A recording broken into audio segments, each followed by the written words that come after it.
We are back with Chicago Bears news or noise. Is it time to hit that panic button on Caleb Williams as he's ranked among the league's worst quarterbacks? And an insider goes full hot take as he compares him to one of the biggest busts ever to be drafted.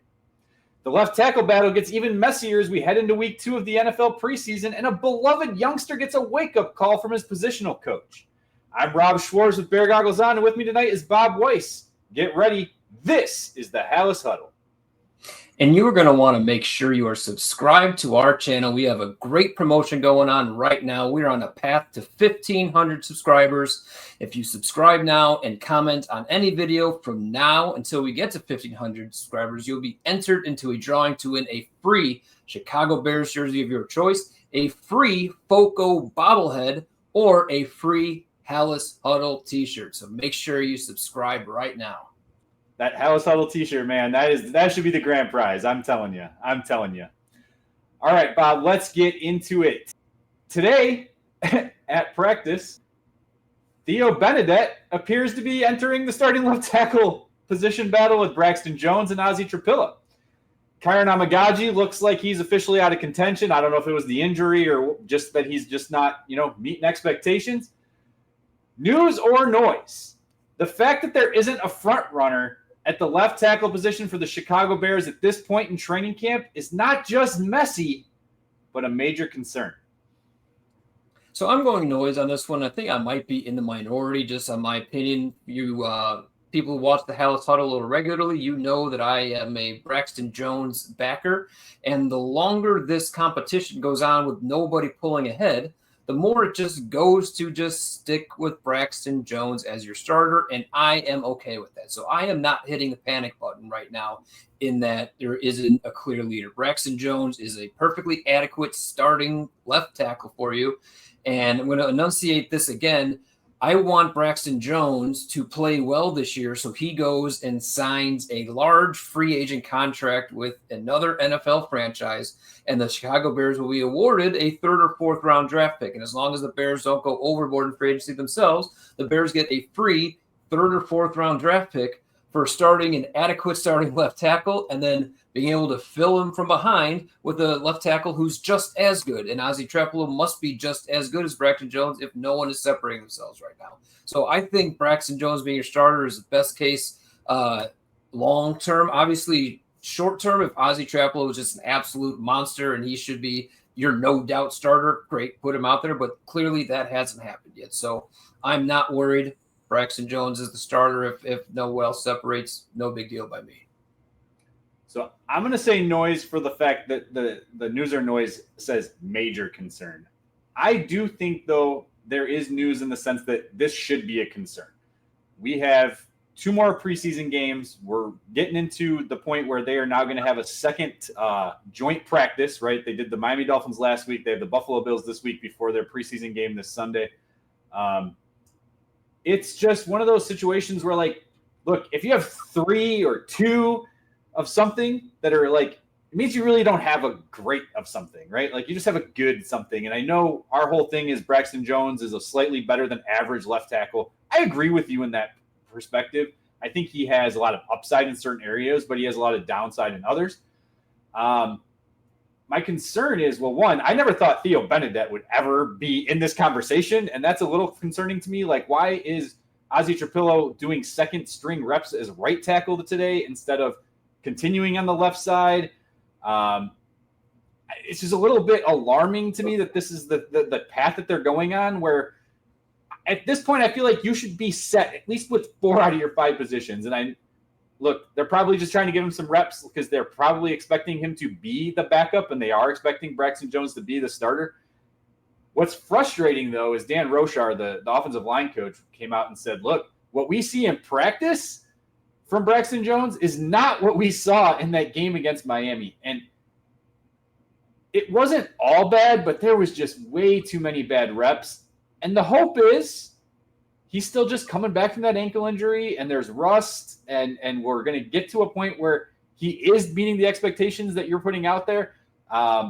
Maybe we saw the Chargers lost Rashawn Slater, their left tackle, and maybe they moved Joe Alt or maybe they make a move for a left tackle, and maybe that's where Braxton Jones can come into play here, depending on how the season is going. I'll take a 4th-round pick for Braxton Jones right now instead of waiting a year. No exactly, problem. and you're guaranteed that, right? Because with the compensation picks, like you're not, or compensatory picks, you're not guaranteed that depending on how your offseason moves go. So I don't know. It's a frustrating situation to be in. I thought for sure at this point we would know who the front runner is, or at least it'd be a 2-person race and not throwing in a third person to the situation. So I will say, I think the Theo Benedict part is because they're still Braxton Jones is still not ready to take all those reps. I think some of the struggles that we saw in the preseason game was him getting tired at the end of drives. And I think that there's just he's not ready to take every single rep in practice yet. So I understand that being concerning. That might be more concerning than the fact that no one has separated themselves yet. But if you want to start exposing Ozzie to the right side and Braxton's not ready to take all the snaps on the left side and Karan Amagaji is hurt, somebody's got to take those extra snaps. So I think that's why you're seeing Theo in there.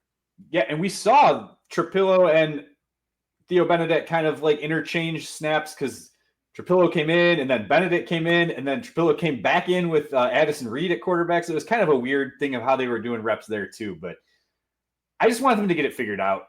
I want this line to – it doesn't have to be dominant per se, but I just want it to be above average.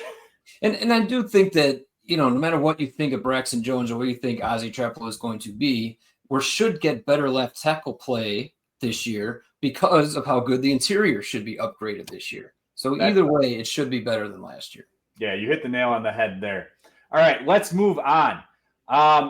This is kind of a two-parter, okay, regarding Caleb Williams. Okay, first up, Jason McIntyre recently filled in for Colin Cowherd on the hurt.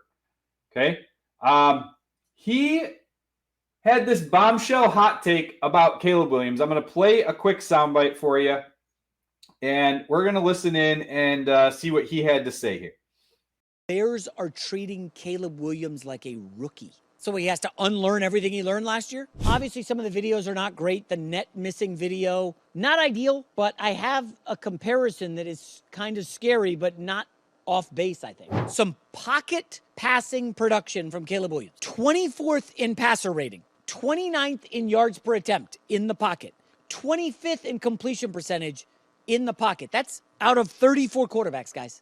And that's why my comparison, a little bit of Johnny football, some Johnny Manziel. And I just wonder if Caleb is so on edge in the pocket that the confidence is shot and his default is, let me just tuck and run and see if I can make a play. Because that's what happened to Manziel, and he flamed out very quickly. All right, Bob. After you hear that, I ask you, news or noise? It's fair to compare Caleb Williams to Johnny Manziel. No, new or noise. I guess I will say news just in the fact that there's that extra just kind of celebrity part of Johnny Manziel that Caleb Williams had coming out. So when you're, some guy filling in for Colin Cowherd on the radio and you want other people to play your soundbite, you just mention those because you get the kind of, so I understand where you might have been coming from that perspective, but from the football perspective, I don't think there is any comparison. Caleb Williams in a loaded quarterback class was the consensus number one pick at the time. I understand now there's lists that come out, especially this list in The Athletic says Caleb Williams the 4th best quarterback in that class now. There's, things coming out, obviously, if there was redrafted now. Some people say Caleb Williams still would be number one, but then you have Washington. Why am I blanking on Washington? Jaden Daniels would be the clear number one pick. Obviously, it's hard to argue. We had another list, this Athletic list has Jaden Daniels the 6th best quarterback in the NFL again. But that's still Caleb Williams' pedigree. And Johnny Manziel was at the time overdrafted in late first round. The Browns were criticized for taking him at that spot. So the pedigree's not there. The stats aren't the same. Caleb Williams was way more successful in the games he played than Johnny Manziel. So this is just the time of the year where people got to talk, and it is what it is. Noise. Caleb Williams and Johnny Manziel, no comparison. Yeah, so we're going to agree on this one completely. It's beyond noise. I don't even know what that word would be, but it's just complete bullshit. The fact that anyone would compare the two. Look, I understand what he was trying to say. Look, Caleb Williams struggled from inside the pocket when you look at the numbers. Johnny Manziel was more of a get outside the pocket and make a run because he couldn't throw the football. Here's the reason why. Johnny Manziel, okay, he only started 8 games, okay, in the NFL over a 2-season span. In those 8 games, he was 2-6. Okay, so right there, his record, I guess it's somewhat comparable, I guess, over a 17-game span. Never completed more than 57% of his passes over that time. Like, that was his combined completion percent was 57%. Just from memory, I remember Caleb Williams started in the 50s in his completion percentage at the beginning of the year. He struggled horrendously. But if you watch the progression that he took throughout the year, you see it in his quarterback rating too. You watch the progression that he took. It's what you would have expected from a rookie quarterback. You're not going to just start way up here. Jaden Daniels, more power to you. Congratulations. You had a great year. I hope you come back down to earth and have more of like a CJ Stroud sophomore slump, just because I'm anti anything Chicago Bears at the moment. But Caleb Williams finished with a 62.5 completion percentage on the year. Like, look, he started out really slow, moved way up. So those stats, it's not completely accurate of the full context of how things went. Caleb Williams went through how many offensive coordinators, how many head coaches last year? Like, the situation that he was in that we all thought was going to be great from a team perspective was shitty from a offense or from a not front office, from a coaching staff perspective. So look, he overcame all that. Johnny Manziel averaged 166 yards a game passing. Caleb Williams 208. 208 is not great, but let's not compare the two. It's not even close. Caleb Williams is not going to flame out. This whole bus narrative is just complete bullshit. I'm so sick of it. The guy, look, he has his issues. His deep balls were rough. His holding on to the ball too long at times was rough. But this is just nonsense. It's time to move on. Let's move on. All right. Let's move on. Still talking Caleb Williams, though. Still talking the herd, okay? So this is Colin Cowherd, though, and not Johnny McIntyre, who is filling in, right? He believes that Ben Johnson didn't play Caleb Williams against the Miami Dolphins in the first preseason game because he believes that Caleb Williams wasn't ready, and that because Caleb Williams wasn't ready, and he doesn't say this in the soundbite, is why the starters themselves didn't play, okay? So, again, let's listen in on this soundbite real quick as well. Yeah, and a lot of other quarterbacks in those inter-squad games, whatever you want to call them, they had 60, 70 snaps too. Bryce Young played. Joe Burrow played. Mahomes played. Spencer Rattler played. Everybody but Tom Brady played this weekend. And he did not. Caleb didn't. And I'm a fan.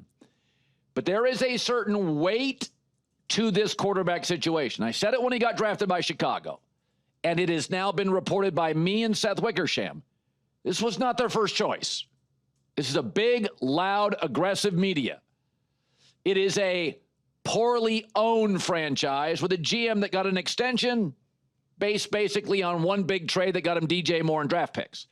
So, I don't know. I look at it and I think to myself, was Ben Johnson actually, could I suggest this, sort of protecting Caleb from the court of public opinion? It was kind of a standalone big TV game.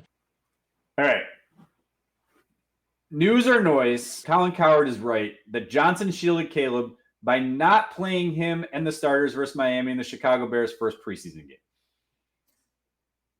I guess I'll say news because I think that might be part of it, but I guess I would just say, so what? Like, what difference does that really make?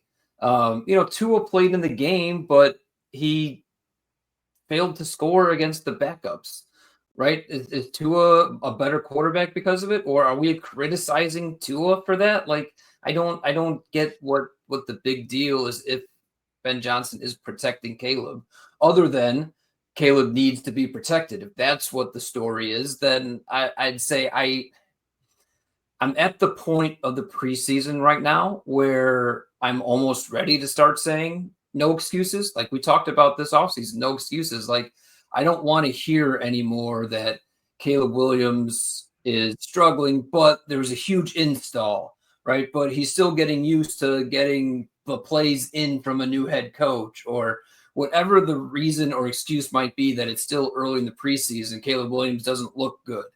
Like, I don't care why. The thing is, right now, he doesn't look good. And so if Ben Johnson knew he doesn't look good and is protecting him, maybe that's a good move on the coach, right? But at some point, whether or not he looks good or not, he's got to play.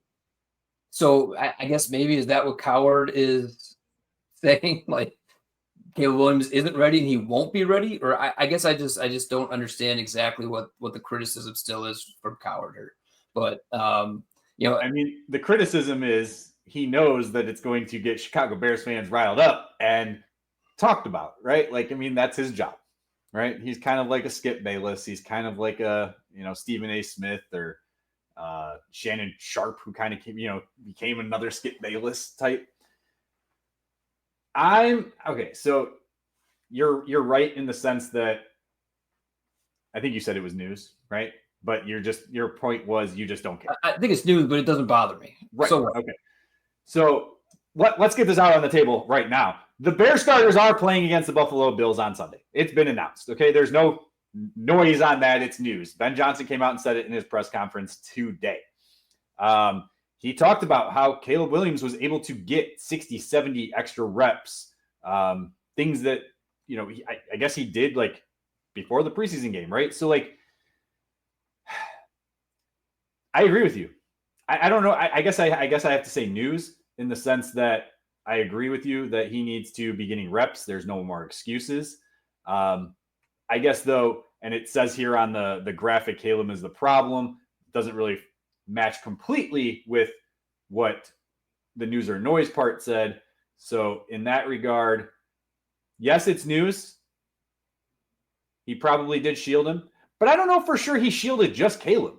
I think it's to the point, and look, he comes out and says it here in his press conference. I'm pleased with how he's able to spit these plays out right now. He's made significant progress in that regard, and once we get going here in a game week, we're going to condense the verbiage even more. But we have challenged him. It's been a lot.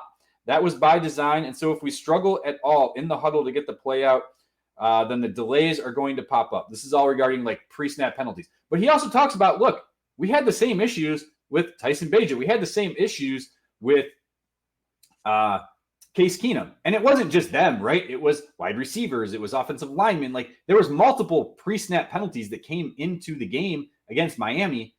I'm not really concerned about that. I think that stuff is just going to work itself out, to his point, as they start condensing things down. I don't think there's a reason to hold him back. I think, and maybe that's I forgot to say this too. If you go back, and I'm not a huge Lions fan, right? But like, if you go and look and see how much playing time Jared Goff had in the preseason when Ben Johnson was there in Detroit, it wasn't a lot. So why are we overly concerned about, we've talked about it in the shows, these joint practices where they can like control what's happening and get them the reps that they want them to get seems to be more important to coaches nowadays than what is happening in these preseason games. Who cares if he doesn't get a series or two in one preseason game? I just, to your point, I don't get it either. I think it's just a bunch of nonsense. So I will say one counter to maybe make this noise and deflate Cowherd's point to begin with, like, it was a huge risk to play Bagent and not Caleb Williams if you're worried about protecting Caleb Williams, because if Bagent comes out and lights it up, which he didn't necessarily do, then all of a sudden you're making Caleb Williams look so much worse because you think he can't handle it. And here it is, the backup handling everything that Ben Johnson's throwing at him. But all those Tyson Bagent supporters out there, which I like Tyson Bagent, I do, but it's not like he was completely pre-snap penalty free. It's not like he was just completely moving the ball up and down the field. He was fine, totally fine, but wasn't so good that you just blew Caleb's potential out of the water. But that risk was there, that if Bagent just like, hey, look, I can do this, let's see what Caleb looks like when he's out here. That's kind of a risk. So, I don't know. It's just one of these things. We just got to talk until we actually see Caleb play. No one knows. So it's just like you let speculation run rampant when you're not showing your hand. And that's just what's going on right now. supposedly had a good practice today. Him and Roma Dunze and Zacchaeus. Those three are man. lighting it up, man. All right, we're going to take a quick break here in our news or noise coverage to give a ad read to an affiliate that has been really good to our show, and that is FOCO. All right, NFL preseason is underway, and if you are shopping for a diehard fan or a diehard fan yourself, FOCO has you covered. From tailgates, backyard barbecues, game day lounging, or even in-stadium attire, these officially licensed picks are perfect for representing your favorite team. We will drop a link in the description for you to access all these great NFL products, so please go check them out. Support them, support the show. FOCO's been a great partner for the channel. I mean, you can see on Rob's table right there, got a sweet Walter Payton bobblehead. They provided the bobblehead for the giveaway that we're doing right now. So, yeah, if you like some of this kind of stuff, go check out the link and, help support one of our partners. All right, let's move on. Getting back to Ben Johnson, during his press conference today, he talked about how they don't know what the offense is going to be yet. Are they a team to play out of the shotgun, or are they going to be more of a play-action passing team? Are they an outside zone running team? He listed off a bunch of different things that they could be, and they are going to, or he alluded to the fact that they are going to kind of tighten things up and make a decision very soon on which route they want to go as far as their identity. So, Bob, news or noise, not having an offensive identity at this point in the offseason is going to lead to problems in the regular season. So I'm going to say noise on this one. It actually, I kind of almost 180 my opinion on this after listening to this press conference today. As I kind of brought up in the last point, it's almost to the point where I don't care why Caleb Williams and the offense isn't looking good. They're not looking good. So don't tell me why they're not.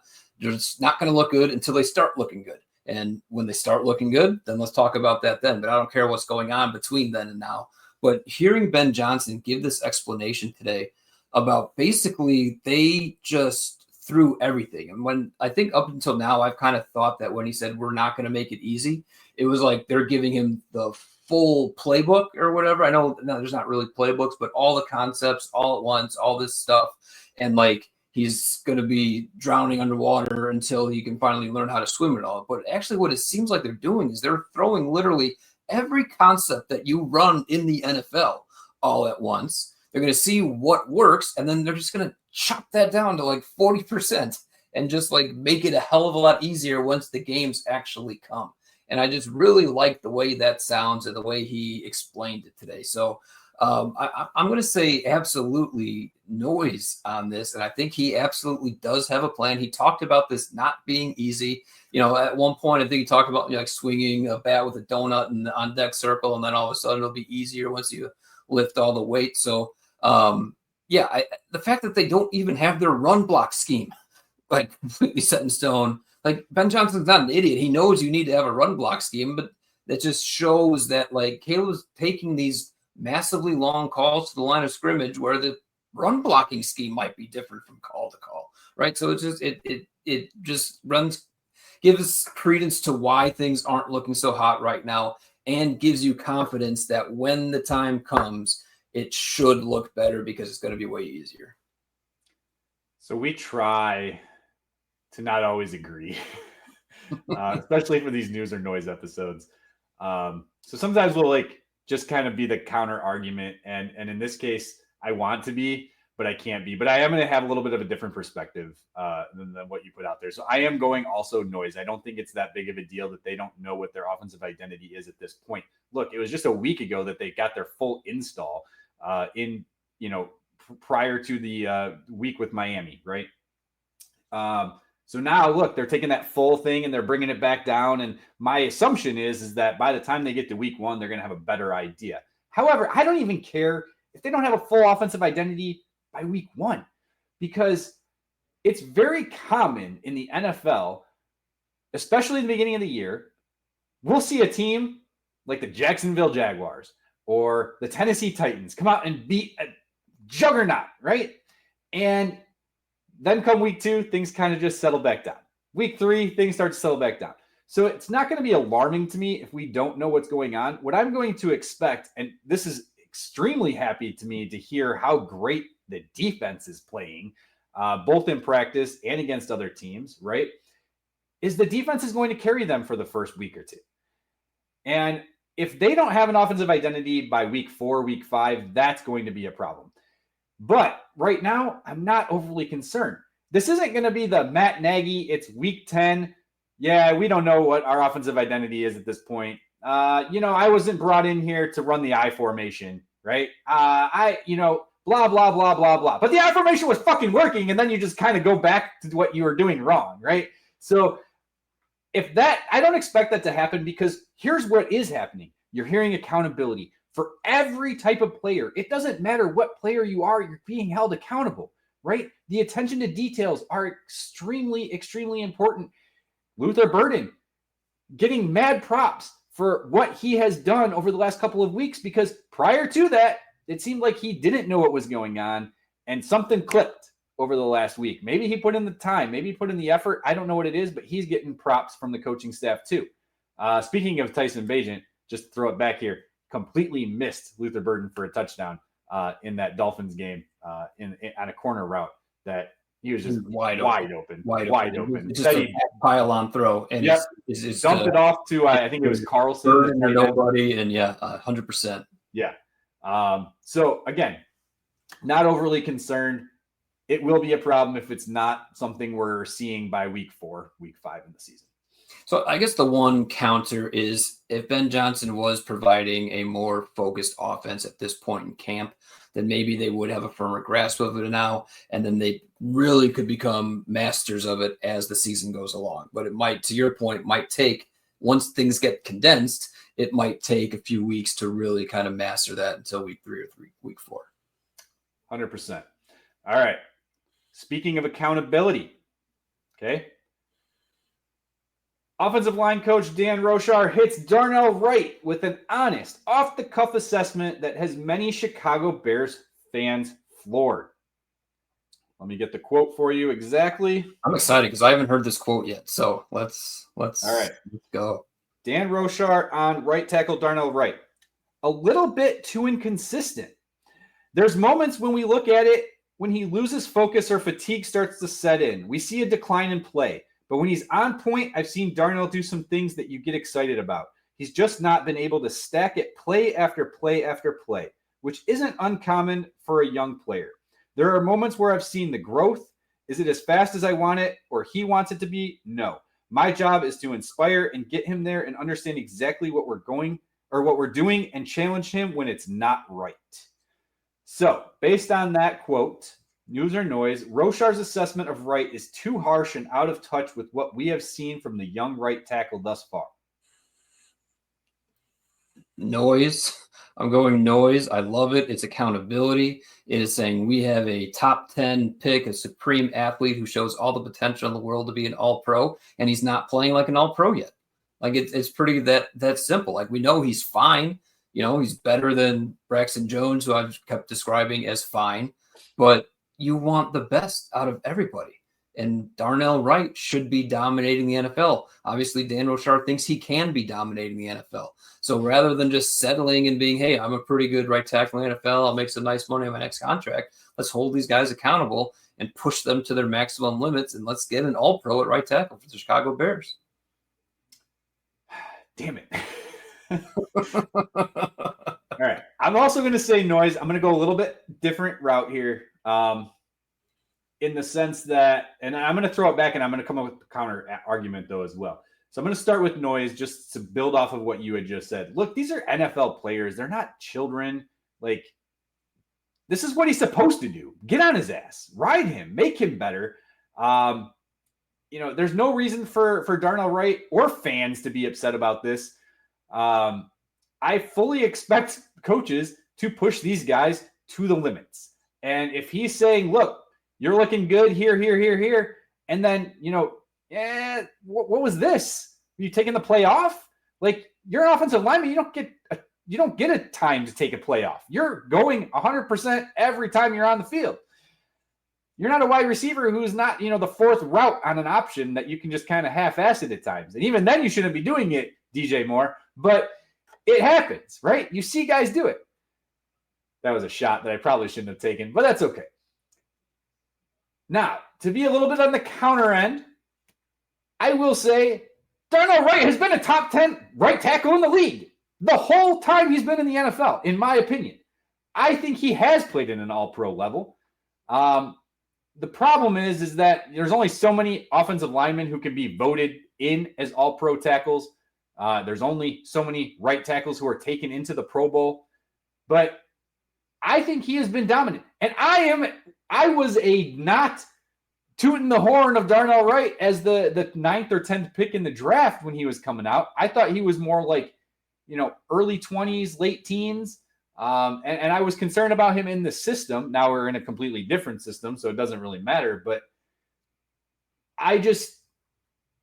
he has sold me to the point where I'm like, you know what?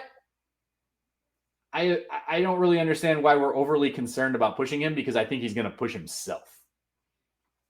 Yeah, I think he just pushed everybody. I mean, he is a good NFL starter, and that is hard to find, right? So we got a good one in Darnell Wright. That's not what I'm worried about, but let's make him the best that he can be. And I'm assuming that Dan Rochar is making these comments because he spends time with him every day, and he's sensing a little complacency with Darnell Wright. And they were questions from the media that led into these. I say off the cuff, but it was like, again, they were questions from the media. It's not like he was just like at the podium and just like, well, Darnell Wright. No. Okay, fair enough. Context means a lot too. Yes. But yeah, I mean, Darnell Wright just should be, being pushed, just like everybody on the line should be pushed, right? Let's make sure that, our new left guard doesn't fall back to a lower than all pro level, right? Like let's all these guys should be pushed to their maximum. So I'm kind of glad to hear it. Yeah, to your point, I mean, this is something that, people have talked about accountability here in Chicago over the years. It hasn't been actually seen, at least from a consistency standpoint. So I'm hoping that what we're hearing, obviously it's showing. Whether it leads to more wins this year, whether it leads to this team becoming like elite this year, I can't speak to that. But if this is the trajectory of where this team is going to go based on this coaching staff, I just don't see how this coaching staff fails. That's what's crazy to me. And if they do fail, as much as I am a Ryan Poles fan, he fucked up. Whether it's this talent level is not where it needs to be, which I don't think is the case, or maybe the talent just doesn't mesh, you got to put it on Ryan Poles at that point. And I'm a huge Ryan Poles supporter. So I just don't see how this coaching staff fails. Like, it's just, I don't know. Maybe it's the bear goggles are on too tight, but like, let's save this clip. Let's clip it, and then we'll play it back in the middle of October, and we'll see how we're feeling then. That's right. I might be preaching a completely different story at that point and completely forget what came out of my mouth right now. So. I hope not. All right. If you have nothing else to add, let's end the show. Guys, remember, hit that subscribe button. Go ahead and hit that like button. Share this content with those who love the Chicago Bears. Get us to that 1,500 mark so we can get this drawing out. We want to give this stuff away. We are over 1,300 subscribers now. Let's keep the train moving. It's only 200 more. Let's get this going. We got a couple weeks before the season starts. Let's make it happen. We're making progress. We're absolutely making progress. So thank you, everyone who has subscribed over the past couple weeks and sticking with it. We see all the comments. Like, part of the fun part about this giveaway is the more and more you comment, the higher the chances you are, and the more we build a relationship with you all. So just keep the comments coming. We love to see them. Until then, let's bear down. Claws up. Ready, break!